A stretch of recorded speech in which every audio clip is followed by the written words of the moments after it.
Hello everyone, I'm Chris Dauphin, your TSEA Communications Director. Welcome to the AskTSEA video podcast, our monthly show where state employees ask the questions and TSEA provides the answers. We're excited to begin, but first we want to remind you to please subscribe to our AskTSEA YouTube channel and follow us on our social media channels, Facebook, Twitter, and Instagram at TSEA Online.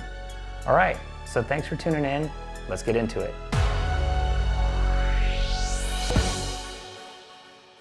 Okay, welcome to Ask TSEA Episode 6. I'm Chris Dauphin, your Communications Director, and with me today is TSEA Executive Director Randy Stamps. And first, we want to make an announcement. I want you to make sure you save the date for our Representative Assembly this year. Our RA is scheduled for Thursday, June 11th through Saturday, June 13th, 2020 at the Hilton Nashville Airport Hotel. So please mark that date, June 11th through June 13th, and we look forward to seeing everybody. Speaking of seeing everybody, we've got a big day Tuesday. Our Lobby Day 2020 will be on Tuesday, March 3rd, and we're looking forward to seeing everyone. And we've got a pretty good lineup for you guys this time on Tuesday in the House Chamber. We have all of the leadership speaking. We have the Speaker of the House, Cameron Sexton, and then we have Lieutenant Governor Randy McNally, and then, and I don't think they're in that order, but then we also have Governor Bill Lee. I think Bill Lee is second. Is that right, Randy? I believe that's correct. We're glad to have all three of those gentlemen joining us, though.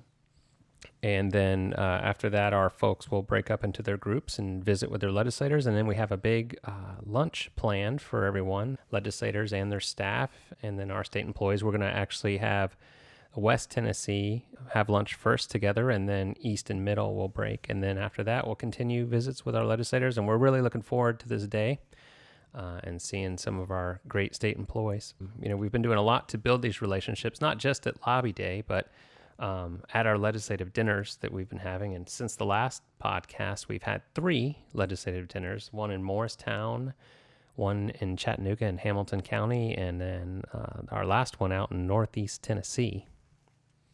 They were all great events. We had legislators come to each one of those, so we've hit 3 great regions of our state, and I've been happy with our turnout, both of state employees and our legislators. Now, if you want to keep up with those, follow us on our website. I think we're pausing those for a little while as we continue our legislative session and jumping in through the rest of the year. And of course, this is an election year, so then we'll shift gears into the elections after session ends. So we probably won't have any legislative dinners the rest of this year, maybe until next year. That's correct, yeah. But those are a really good way for you to spend some quality time with your legislators. At Lobby Day is a good time to spend with them, but you know, at Lobby Day, you probably get about, maybe 10, 15, maybe 30 minutes with a legislator. At a legislative dinner, you get to sit down with them and have a really good conversation. So I feel like a lot of members that are coming to the dinners are seeing they get a lot out of these, and I think we really build those relationships. And speaking of elections, within the last couple years, Tennessee launched online voter registration, and it's really simple. If you aren't registered to vote, you just need to go to govotetn.com, and all the instructions are there. And just remember, you have to submit an online voter registration at least 30 days prior to an election. So if you're not registered, don't wait. Go today and register. You even have an extra day this year with leap year. So make sure you take the time and go there before the primaries for sure, and then definitely before the election at the end of the year. But we've had a pretty active couple of weeks, especially this week as we're leading up to Lobby Day. We've had several meetings, and one in particular, Randy, Commissioner Nichols with DCS was kind enough to include TSEA in another employee meeting. Randy, you want to tell us a little bit about that meeting? Yes, we met up in Cookeville with the Department of Children's Services. There's been a realignment of Child Protective Services. That the first pilot program was in Shelby County. Now they're moving it to a rural area, and so it's going to be the Upper Cumberland region. positions are going to be added and responsibilities will be shifted, but there were a few bumps in the road in Memphis, but overall it's been working really well. So I think our folks are excited about bringing that to the Upper Cumberland region, again, as a pilot program. It won't be fully implemented until June, but at least in Memphis, it worked well because it helped provide services better to people of Tennessee, and it also worked out well for our state employees. So we're excited that the commissioner included us in that meeting. She values the input from TSEA in the work that we do each and every day. So it's great to have that relationship with Commissioner Nichols. And she came to our RA last year as well. Is that right? She did. Yeah. And that's great. We appreciate that relationship we're able to build with her. And, we can really serve our members better when we have those relationships built with the commissioners. It was great because she also invited you out to the September meeting she had in Shelby County, which is, when they launched this, I think the language they used is they were merging CPS services and investigations under one division called the Office of Child Safety. Is that right? How it works? Okay, well, that's excellent development, excellent news. Thank you, Commissioner Nichols, for including TSEA again. And, we'll continue to monitor this and keep you up to date with everything that happens. This week on Tuesday, a lot of our members are going to be in town for Lobby Day, as we've already talked about. Randy, do you want to run through a couple of the things we're looking at this year and sort of kind of give us an update on how we're looking in the progress of these bills? And I know it's still sort of early in the legislative process for some of these things. I think some of them are just now getting around to getting scheduled and put on calendar. I think only a few of our bills have been voted on so far, but just kind of let our members know where we're at and what we're looking at this year in our legislative agenda. We'll do that.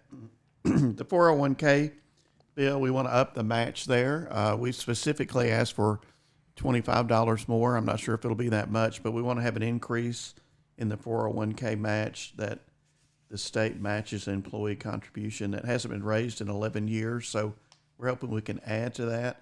That did move through a subcommittee this week, so we're making progress there. We're continuing to have discussions about a bonus system that's similar to longevity for newly hired employees. Those discussions continue along. We will be tying it to pay per performance, and by that I mean you'll need to achieve at least a valued rating in order to receive any kind of retention bonus. But we think that's fair. It seems to have gotten us great headway with the legislators to tie it to pay per performance. FMLA is continuing to evolve. I think it's important to understand that originally it was done by executive order. That's not the traditional way. Such a bold change has been made. So now Governor Lee has decided to use the legislative process for that. The bill sponsors remain the same. The exact language is still a little bit under development, but we're very hopeful that it's going to start moving forward here in the next week or two. Now, on the FMLA, Randy, can you kind of explain the advantage? I know a lot of our members are a little worried about that bill just because it was executive order, but can you kind of explain the advantage to putting it through the legislative process? Right. If it was an executive order, it could be withdrawn, as has already been proven, at any time by the current governor, or if a governor came into office that had a different mindset, then he could have removed it.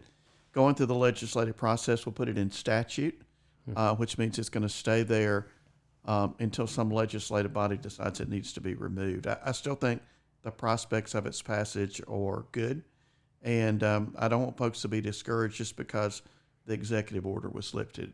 It's still a good concept. We commend Governor Lee for bringing it forward. He's just decided on a more traditional route now to do it through the legislature rather than by executive order. Our burden of proof bill, again, we have moved it to the House floor. We're letting it stay there in the House, though, until we work through some issues in the Senate. That was an assurance we made to the leadership in the House as we were moving forward. We want to, if we can, to get an agreement from the administration that our request and our philosophy about the burden of proof is correct. To to be quite candid, we have great support now in the Senate to move forward. So we have made some concessions that some departments brought up, but I feel confident that we're going to move forward on our burden of proof bill. And again, that's important to set the appropriate environment for the workforce, that you might make a mistake along the way, and if you do, there might be some corrective action, but you're going to keep your job. That you shouldn't be worried as you work day to day if you make one mistake that you're going to lose your job. That's not the environment we want to have in state government. And with the burden of proof issue and some of the other litigation that's been brought by some of the departments, that's a grave concern for us, is that work environment. And I believe the burden of proof bill is going to pass this year, and it should make for a much healthier work environment. We're also working with Senator Kyle on our child care bill. Again, it has been heard in the Senate. There's a significant amendment that has come along that is going to make it more acceptable to both sides of the aisle. So we feel like very soon we'll be able to provide some child care in state buildings for state workers. That will probably be privately contracted. We actually did this back in the late 1980s, but those child care centers were closed when budget times got tough. So we feel like that's an excellent benefit, especially for some of the younger workers. Then we did make a little bit more headway with our funeral expenses for Department of Correction employees that might be killed in the line of duty. That moved again through another step in the committee process. So it's gone through the standing committee where it was assigned, and now it goes to the finance committee, where I believe we'll have some great support there for that issue. That kind of covers a lot of the legislation that we're monitoring, and that is part of TSEA's legislative agenda in 2020. And of course, if you're here for Lobby Day, you'll hear a lot more about that. But we'll keep you updated in our legislative updates. If you aren't signed up for our emails, I encourage you to go to our website, and on the right-hand side, there's a button you can press. If a pop-up doesn't pop up to let you sign up, you click that button on the right-hand side, and we'll get you signed out. Now, if you're a member of TSEA, you just need to make sure your email address is in our system, and we'll sign you up. So we have a couple of questions for this episode. Just 3 questions this week. Our first question is from Arthur Tibbs, and Arthur asks, is there a way you can tell us if the caseloads at DCS have a cap, or did that cap go away when we got out of Bryan A? No, actually the cap came about from TSEA initiated legislation. It's still there. Commissioner Nichols welcomes it because it helps her have a measuring point for how cases are being assigned. So the cap is still in effect. The lawsuit did not affect that at all. And we believe the department is doing all they can to keep that average caseload. It is an average caseload by region, but we feel like Commissioner Nichols is doing all she can to try to keep us within that caseload cap. Okay, and our next question comes from Taylor Carpenter. Taylor asks, I plan on retiring in May of this year. How does this affect my TSEA membership? When you retire, you do have to renew your membership in TSEA as a retiree.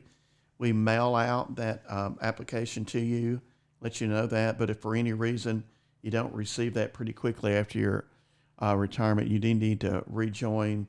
The dues are $5 a month, and you'll be able to enjoy almost all of the benefits of being a TSEA member. That does affect a few of our insurances that we're able to offer, but it's certainly, we appreciate your support. Retirees are an important part of our organization.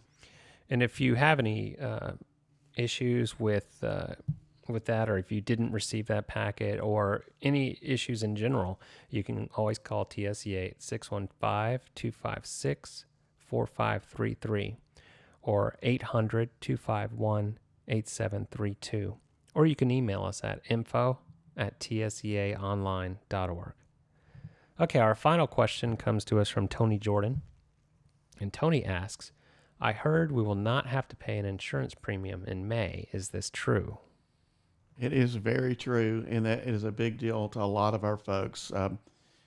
Again, the insurance committee has governance over that, but we also need to thank the legislators, because that's in state law that once the reserves reach a certain level, it's appropriate to have a premium holiday. This will be the second time we've had this in the last 2.5 years or so, I suppose. So you won't have to be, if you're an active state employee, then your health insurance premiums will not be coming out in May. So that's like a little extra money in your pocket. And again, we want to thank the insurance committee for the way that they have managed the insurance premiums very well. We've made a lot of changes along the way that have resulted in some savings. So that's going to be a benefit to all of our active employees. Okay. Well, that's all for this month, and we hope to see you next month. We're looking to possibly interview Commissioner of Human Resources soon. We're trying to work out some schedule things there. And if that's not next month, hopefully it'll be in the next coming months. And so keep watching us. Sign up on iTunes, and so you know when a new podcast comes out. And follow us on Facebook at facebook.com/TSEA online, and we'll always post our new podcasts there. Okay, thanks a lot, and we'll see you next time. Well, that's this month's episode of AskTSEA. Thanks for tuning in. We hope you enjoyed it. If you'd like to submit questions to our show, email those to AskTSEA@TSEAonline.org or visit our website at TSEAonline.org/ask-TSEA. And don't forget to subscribe to our YouTube channel and follow us on social media, Facebook, Instagram, and Twitter at TSEA Online. That's all for this month. Have a great month. We'll see you next time.